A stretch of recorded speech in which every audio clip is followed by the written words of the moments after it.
Batch के काफ़ी लोग फेल हो गए हैं। मैं नेक्स्ट टाइम पक्का कर लूँगा, मैं बस पढ़ने के लिए जा रहा हूँ। भैया भैया भैया भैया प्लीज़ फ़ोन देना, माँ को बताना है। क्या क्लियर हो गया मेरा? क्या क्लियर हो गया ना? अच्छा आ गया। आजकल मैं अपना ज़्यादातर टाइम अपने बच्चों के साथ स्पेंड कर रही हूँ। उसका रीज़न ये है कि एक तो दोनों के दोनों टीनेजर हैं और दूसरा ये वो गोल्डन पीरियड है जो मेरे साथ जीवन भर रहेगा। और मैं कोशिश यही करती हूँ कि जो भी चीज़ें उन्हें मोटिवेट करती हो वो उनके साथ मैं शेयर करूँ, क्योंकि अगर आपको ये लगता है कि आपके बच्चे आपके कहने भर से मोटिवेट हो जाएंगे तो ऐसा बिल्कुल भी नहीं है।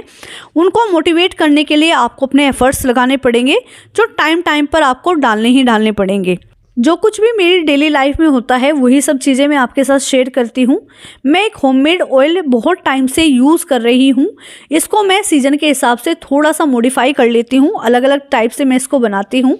अब क्योंकि विंटर्स में बाल बहुत झड़ते हैं और बच्चों के साथ स्पेशली ये प्रॉब्लम आती है कि उनके टाइम से पहले बाल सफ़ेद हो जाते हैं, तो ये उसमें एकदम कारागार है। आप इसे ट्राई करिएगा।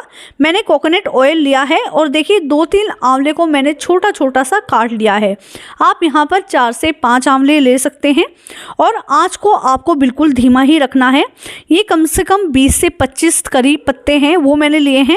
अच्छे से धो लिया है और देखिए आंच आपने बिल्कुल भी तेज़ नहीं करनी है। बिल्कुल आप जितनी भी सिम हो सकती है छोटी गैस आपकी, उस पर आप इसको रखिएगा और बिल्कुल जो लोहे की कढ़ाई है उसी में बनाइएगा, तो आप इसके जो बेनिफिट्स हैं वो और भी ज़्यादा पाएंगे।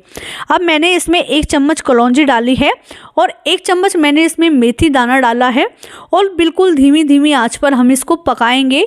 बीच बीच में आप इसको चम्मच से हिलाते रहिएगा ताकि ये चारों तरफ से प्रॉपर पक सके।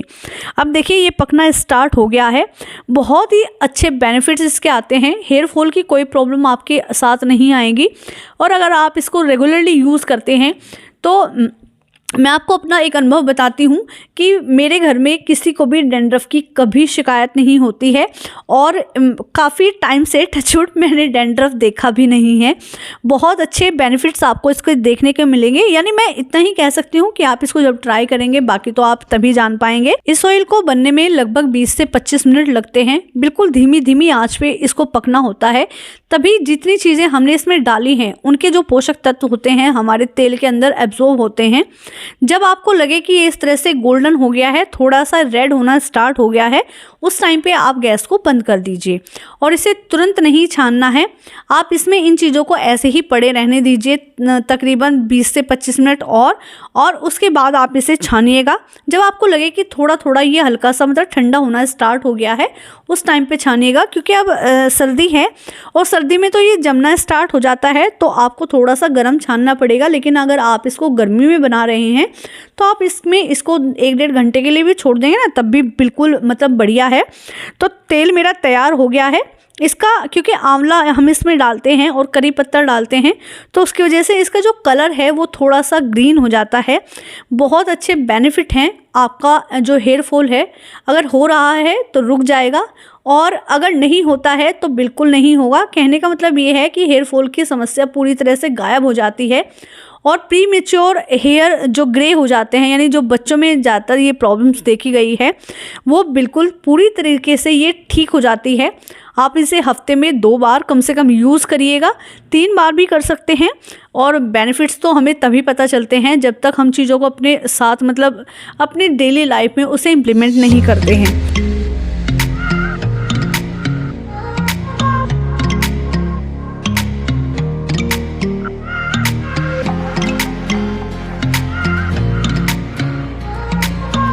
बाज़ार से जो कुकीज़ हम लेकर आते हैं उसमें इतना ज़्यादा मैदा होता है कि वो हमें धीरे धीरे करके नुकसान पहुंचाता है। ये बात हमें एक टाइम पीरियड के बाद पता चलती है। तो मैं कोशिश ये करती हूँ कि मैं मैदे को कम यूज़ करूँ, क्योंकि देखिए बिल्कुल आप इसको मना नहीं कर सकते। तो मैं जो कुकीज़ बना रही हूँ उसके लिए मैंने आधी कटोरी देसी घी लिया है और आधी कटोरी ही मैंने इसमें डाली है पिसी हुई चीनी। एक ही बर्तन का मैं यूज़ कर रही हूँ। जो भी बर्तन आप लेंगे एक ही रखिएगा।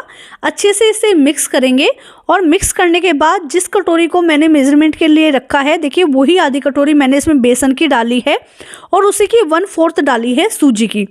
इन सब चीज़ों को मैंने बहुत अच्छे से छान लिया था और क्योंकि मैदे से नहीं बना रहे हैं तो ये डाला है मैंने आधा कटोरी जो घर का आटा होता है, जो भी हम आटा यूज़ करते हैं वो आधा इस चम्मच हम इसमें बेकिंग सोडे की डालेंगे और इसको बहुत बढ़िया से मिक्स करेंगे। जब गर्मियों में हम इन कुकीज़ को बनाते हैं तो जो ये घी होता है वो जमता नहीं है और ये जो मिक्सर है बहुत अच्छे से मिक्स हो जाता है। क्योंकि अब सर्दी है तो ये जम जाता है। तो मैं जो दूध यूज़ कर रही हूँ इसे मैंने बहुत तेज़ उबाल लिया था, गर्म कर लिया था और इसे थोड़ा थोड़ा करके मैं मिक्स कर रही हूँ। गर्मियों में जब बनाइएगा तो बिल्कुल गर्म करने की ज़रूरत नहीं है, ठंडा दूध हम आराम से यूज़ कर सकते हैं। और देखिए गर्म दूध की वजह से जो घी मैंने इसमें डाला था ना वो आराम से अब पिघल गया है और ये जो आटा है यानी जो डो हम बना रहे हैं ये बहुत अच्छा बन के तैयार होगा। थोड़ा थोड़ा दूध डालना है, आप चाहें तो चम्मच से भी डाल सकते हैं। मैंने कई बार कुकीज़ बनाई हैं तो मुझे थोड़ा सा आइडिया हो गया है। आप अगर पहली बार बना रहे हैं तो मेक श्योर कीजिएगा कि आप चम्मच से ही डालें, क्योंकि दूध अगर ज़्यादा हो गया यानी थोड़ा सा भी अगर ज़्यादा होगा तो हमारा जो डो है वो पतला बन जाएगा और इसे बिल्कुल ठीक करने का फिर अब आपको दोबारा से ही मेहनत करनी पड़ेगी। तो इस तरह का डो हमें बनाना है बिल्कुल सॉफ्ट सा। अब मैं इडली मेकर का यूज़ कर रही हूँ, इसमें इडली बनाते हैं। इसे पहले अच्छे से ग्रीस कर लेंगे घी से। और देखिए अगर इडली मेकर नहीं है तो आप एक थाली के ऊपर सिल्वर फॉइल को लगाइएगा और जो आगे का काम मैं करूँगी वो आप आराम से उस थाली में कर सकते हैं। क्योंकि मेरे पास इडली मेकर था तो मैं इसका यूज़ कर रही हूँ, इसमें बहुत अच्छे से बेक हो जाएंगी। और इसे ग्रीस करना इसलिए ज़रूरी है कि बाद में इसे छुड़ाना आसान हो जाता है। और देखिए इस तरह से छोटी छोटी सी हम इसके पेड़े बनाएंगे।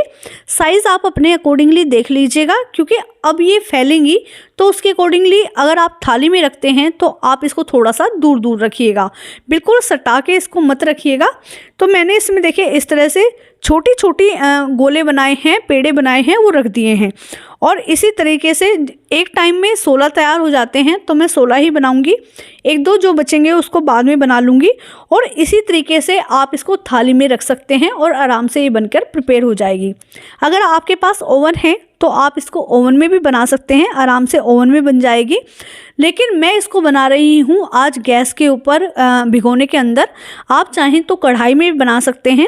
भिगोने को मैंने थोड़ा सा नमक डाल के पहले से ही प्री हीट होने के लिए छोड़ दिया है। अब लगभग 25 मिनट के लिए हम इसको ऐसे ही बेक होने के लिए छोड़ देंगे और इसे बिल्कुल भी बीच में छेड़ेंगे नहीं। और देखिए मैंने इसके ऊपर प्लेट रख दी है और प्लेट रखने के बाद इसके ऊपर एक भारी सामान रख देंगे ताकि जो हीट अंदर बनती है वो बिल्कुल भी बाहर ना निकले। आराम से आप इसको कढ़ाई में भी बेक कर सकते हैं और अगर आप इसको ओवन में बना रहे हैं तो आप 180 डिग्री पर प्री हीट करके 20 से 25 मिनट के लिए उसमें आराम से बना सकते हैं। अब एक दूसरी रेसिपी बना रही हूँ, जब तक ये बेक होंगी तब तक ये भी जो है मेरी तैयार हो जाएगी। तो मैंने यहाँ पर चावल का आटा लिया है 1 कटोरी और उसमें थोड़ा सा मैंने नमक डाला है और देखिए थोड़ा सा ही मैंने इसमें जीरा डाला है लगभग 1 चम्मच और अजवाइन डाली है लगभग आधी चम्मच, जिसको मैंने हाथों के बीच में आराम से क्रश कर लिया है। और बहुत अच्छी टेस्टी ये बनकर तैयार होती है, आप इसे ज़रूर ट्राई करिएगा। और मुझे ऐसा लगता है शायद आप इसको पहली बार देखेंगे क्योंकि ये एकदम नई रेसिपी है और बहुत डिलीशियस बनती है। मैंने गर्म पानी यूज़ करा है, बहुत सॉफ्ट डो बनकर रेडी होता है क्योंकि जो चावल का आटा है बाद में थोड़ा सा तिड़ने लगता है। अगर हम इसको गर्म पानी में बनाएंगे तो इसका जो डो होता है वो बिल्कुल सॉफ्ट बन के तैयार होता है। अब इसे रेस्ट करने के लिए छोड़ेंगे, तब तक इसकी फिलिंग को तैयार कर लेंगे। तो देखिए एक कढ़ाई में मैंने सरसों का तेल लिया है। मैं ज़्यादातर काम सरसों के तेल में करती हूँ, अगर आप मेरे पुराने व्यूवर्स हैं तो आप अच्छे से जानते हैं। इसमें मैंने थोड़ा सा हींग डाला है, कटी हुई हरी मिर्च डाली हैं 3-4, करी पत्ते डाले हैं और देखिए एक बड़ा सा मैंने अदरक का टुकड़ा लिया है, इसे भी मैं इसमें घिस के डालूंगी। आप चाहें तो अदरक और हरी मिर्च का पेस्ट बना के भी डाल सकते हैं। और क्योंकि मेरा जो मिक्सचर है वो बहुत कम सामान को नहीं पीसता है तो मुझे ज़्यादातर चीज़ें कट करके डालनी पड़ती हैं। और देखिए इसे बहुत अच्छे से चलाएंगे। अब इसमें बेसिक मसाले डालेंगे। मैंने इसमें हल्दी डाली है, थोड़ा सा गरम मसाला अब मैंने थोड़ा सा इसमें सांभर मसाला डाला है, थोड़ी सी लाल मिर्च डाली है। अगर सांभर मसाला नहीं है तो आप इसको अवॉइड कर सकते हैं। और देखिए इसमें मैंने डाली हैं थोड़ी सी उबली हुई हरी मटर। इसे बहुत अच्छे से भूनेंगे। और अब मैंने इसमें 3 बॉईल करे हुए मीडियम साइज़ के आलू डाले हैं और अच्छे से मैंने इन्हें मैश कर लिया था। खूब सारा धनिया डालेंगे और बहुत बढ़िया से इसको भूनेंगे मसाले को लगभग 1-1.5 मिनट के लिए। और उसके बाद इसको ठंडा होने के लिए नीचे रख लेंगे। अब इसकी छोटी छोटी बॉल बनाएंगे। बिल्कुल छोटी छोटी हमें बना के तैयार करनी है, जितने बिल्कुल छोटे छोटे लड्डू होते हैं ना, बिल्कुल उस तरीके से। बहुत आराम से ये बॉल बन के रेडी हो जाती हैं। और मैं इसकी सारी बॉल एक साथ बना के रेडी कर लूँगी ताकि मेरा जो बाकी का काम है एक साथ हो जाए। अब जो आटा लगा के हमने रखा था उसकी हम छोटी छोटी लोई बनाएंगे। अपने हाथ की हेल्प से ही, हथेलियों की हेल्प से ही हमें इसे थोड़ा सा चौड़ा करना है। आप इसे बेलिएगा नहीं, हाथों से जब हम इसे बनाते हैं तो ये ज़्यादा टेस्टी बनता है। और देखिए बेलेंगे तो बेलने से ये थोड़ा सा तिड़ भी जाती हैं। हाथ से जब आप इसको करेंगे तो बिल्कुल भी इसमें क्रैक्स नहीं आएंगे। अब ये बॉल इस तरह से बीच में रखनी है और चारों तरफ से हम इसको बंद कर देंगे। जिस टाइम पे हम इसको बंद करते हैं कई बार आटा थोड़ा सा ज़्यादा हो जाता है तो उसे इस तरह से धीरे धीरे हटाएंगे और अलग कर देंगे। अब जितना हम इसको गोल कर सकते हैं उतना गोल करिएगा। बहुत ज़्यादा इस पर दबाव नहीं डालिएगा क्योंकि ये आटा हमने बनाया है चावल के आटे से, तो क्रैक्स आ जाते हैं। बिल्कुल आराम आराम से इसे इस तरह से बनाना है। और देखिए हमारी ये जो बॉल है ये रेडी हो गई है। और इसी तरीके से हम अपनी सारी बॉल्स को रेडी कर लेंगे। पहले से ही मैंने लगभग 1-1.5 घंटे पहले चावल को बहुत अच्छे से साफ़ करके धो के भिगो के रख दिया था। इन्हें छान लिया है। अब जो बॉल हमने बनाई थी इन्हें बहुत बढ़िया से कोट करेंगे इन चावल से। यानी ये जो चावल हैं हमें इस चावल के आटे के ऊपर ही बहुत बढ़िया से चिपकाने हैं। और आराम से ये चिपक जाते हैं क्योंकि इस टाइम पे ये गीले होते हैं। आप किसी भी वैरायटी के चावल का यूज़ कर सकते हैं। और देखिए ये बॉल कुछ इस तरह की तैयार हो जाएंगी। मैं यहाँ जो घर में आटा छन्नी होती है ना इसका यूज़ कर रही हूँ। हालांकि आगे जाके मुझे थोड़ी सी प्रॉब्लम हो गई थी, आगे आपको पता चलेगी। लेकिन आप चाहें तो किसी स्ट्रेनर का भी यूज़ कर सकते हैं या फिर घर में जो छन्नी आती है लोहे की आप उसका भी यूज़ कर सकते हैं। यानी जिस तरह से आपको कंफर्टेबल लगे उस हिसाब से आप आराम से इसको बना सकते हैं। और देखिए मेरी छन्नी में क्योंकि इस टाइम पे 5 ही बॉल एक टाइम पे आती हैं तो मैं 5 का ही बना रही हूँ और बाकी का बैच मैं बाद में रेडी करूँगी। तो ये मैंने रेडी कर लिया है। और देखिए इस तरह से हमें रख देना है किसी स्ट्रेनर में। हमें एक्चुअली में इसे किसी छन्नी का ही यूज़ करना पड़ेगा। इधर मैंने पानी रख दिया है एक डीप सी कढ़ाई में गर्म होने के लिए। और ये जब तक गर्म होगा तब तक हम अपनी कुकीज़ भी चेक कर लेते हैं। और लगभग 25-30 मिनट हो गई हैं और देखिए इसको मैंने बंद कर दिया। और बंद करने के बाद चेक करते हैं कि ये तैयार हुई है कि नहीं। बीच बीच में भी मैंने जो कुकीज़ मेरी रेडी होती रही थी उन्हें मैं निकाल लेती थी क्योंकि जिस टाइम पे हम इडली मेकर में बनाते हैं तो नीचे वाला बैच हमारा जल्दी रेडी हो जाता है। इन कुकीज़ को जब आप खाएंगे तो आप बिल्कुल भूल जाएंगे कि ये बाज़ार की हैं। और अगर आप किसी को ये नहीं बताएंगे कि आपने खुद से बनाई है तो वो बिल्कुल भी नहीं बता पाएगा कि ये बाज़ार से लाए हैं या फिर घर की बनी हुई हैं। बहुत टेस्टी बनती हैं, आप इसे ज़रूर ट्राई करिएगा।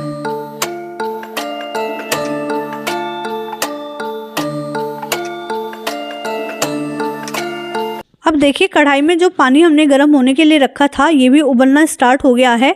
अब मैं इसमें बीच में एक कटोरी रख रही हूँ ताकि जब मैं इसके ऊपर अपनी छन्नी रखूँगी तो ये इधर उधर नहीं हिलेगी। और इसे मैंने इसके ऊपर रख दिया है। अब इसे ढक देंगे और कम से कम 20 मिनट के लिए हम इसे इसमें स्टीम होने देंगे। अगर आपके पास स्टीमर है यानी आपके पास दूसरा बर्तन है तो आप उसमें इसको बना सकते हैं, आराम से ये बन जाती है।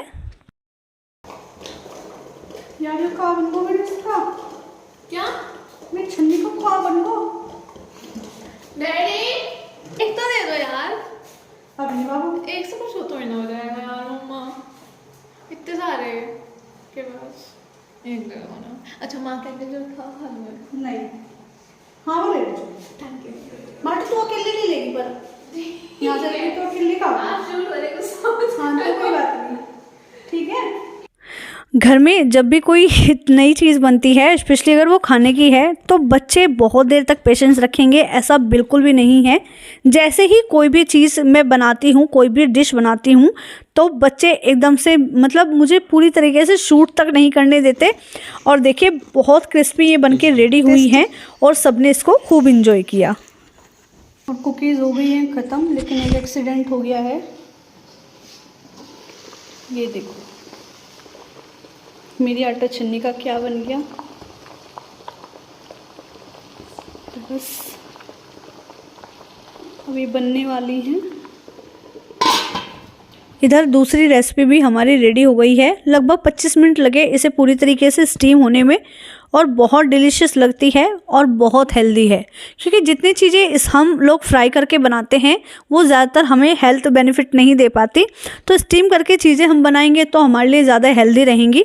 आप इसे ट्राई करिएगा और ट्राई करने के बाद अपने एक्सपीरियंस मेरे साथ ज़रूर शेयर करिएगा।